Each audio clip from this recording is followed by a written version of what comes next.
what we're going to end up using for our porta brooder. It's called a porta brooder because we're going to be able to take this in and outside. We're going to end up doing a deep litter method in it with pine shavings about 6 inches up. And we're going to have a latching door right here. And the whole idea about this is, with the nice weather out right now, we're going to be able to take the baby chickens out first thing, you know, when they get here.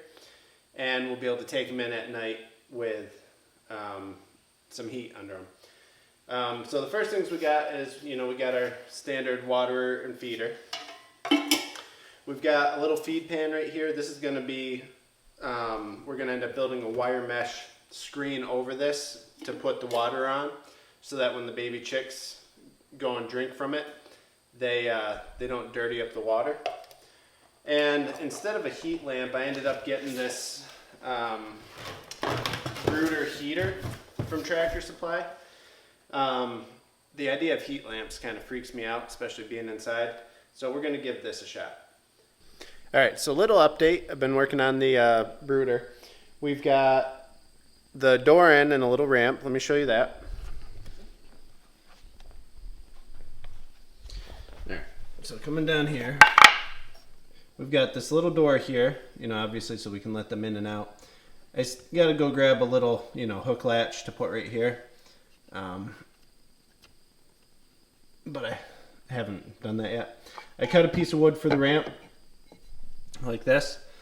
And the only thing we'll need is some sort of L bracket to kind of lock it in there so it doesn't fall down. I'll grab that when I grab the latch. And next, what I think we're going to do is build that dirt trap for the waterers, and get that screened in. My wife put together the Brooder heater, which is pretty cool. It has 4 different height levels in that position. Then you can also flip it up, you know, so that it stands up like this. But cranking right along. So I'll bring you guys back when we get the screen about.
So a couple changes since the last time we looked at this.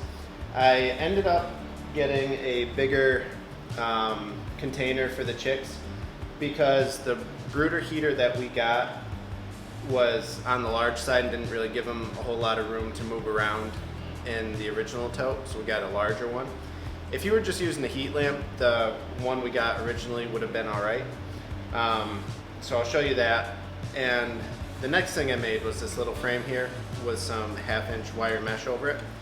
This is just scrap lumber, and what we're going to end up doing is we're going to cover this feed pan right here, just like this. And then our waterer is going to sit on top, just like this. So when the baby chicks are walking across here, all the dirt and crud is going to be falling off their feet before they muddy the water. And it's just going to keep everything cleaner. So let me take you over to the tote and I'll show you how this goes in. All right, so now we're over at the tote. We're going to take our feed pan And we're just gonna bury it down in these pine shavings so that it's flush with the shavings on top.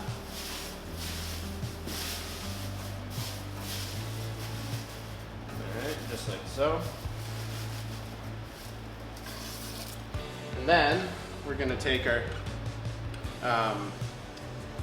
wire frame that we made, and we're gonna place it directly over it, kind of sandwiching it down right into the bed just like that. So this is the heater we got. I'm gonna have to find some way to kind of keep it up. The legs kind of sink down into the pine shavings, but I'll figure that out in a little bit. So we're gonna rake all this across. We got about 6 inches in here, 6, 7 inches. And pat it down. And then right here is where our water will go. We've got our door right here, just like the other one. And our feeder can also sit somewhere on here. And then this can also sit on here if we wanted, just like that. So now what I need to do is I need to make another one of those wire frames big enough to fit over this entire crate. So I'll go ahead and make that and bring you back when I got that done.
Alright, so you saw I just got this frame built. This is mainly just to keep what Justin Rhodes would call the chidlers out.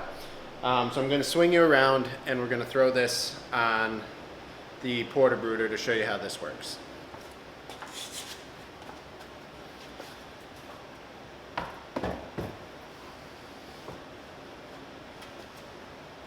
Alright, so what you'll see I did here is the outside frame here, I used 2x4s. Cut just oversized to fit around the bin here. And then these 2 center supports are 2x4 that I ripped in half.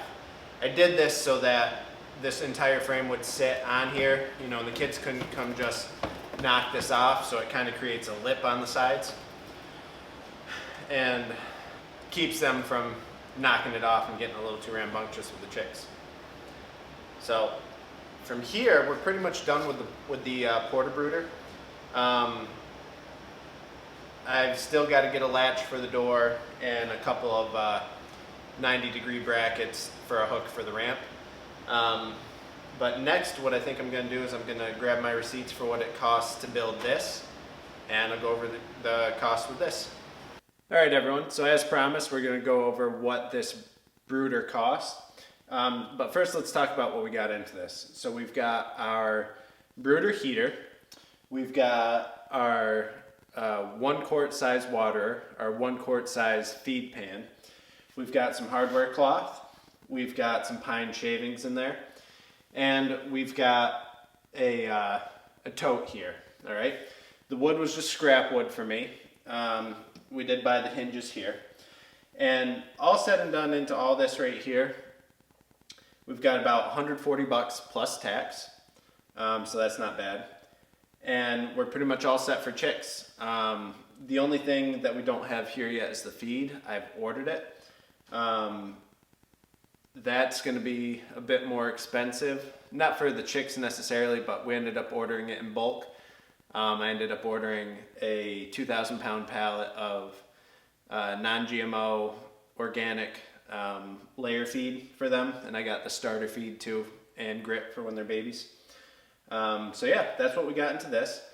On the way, we have materials coming for a portable chicken coop. In this corner, I kind of have stuff that's been coming in the mail. We got our electric fence. We've got some hardware to be building everything else. We've got our milk crates for our chicken coop, where they lay the eggs. So a lot of exciting stuff happening. So if you guys like this, go ahead and hit that like button, and we'll see you next week.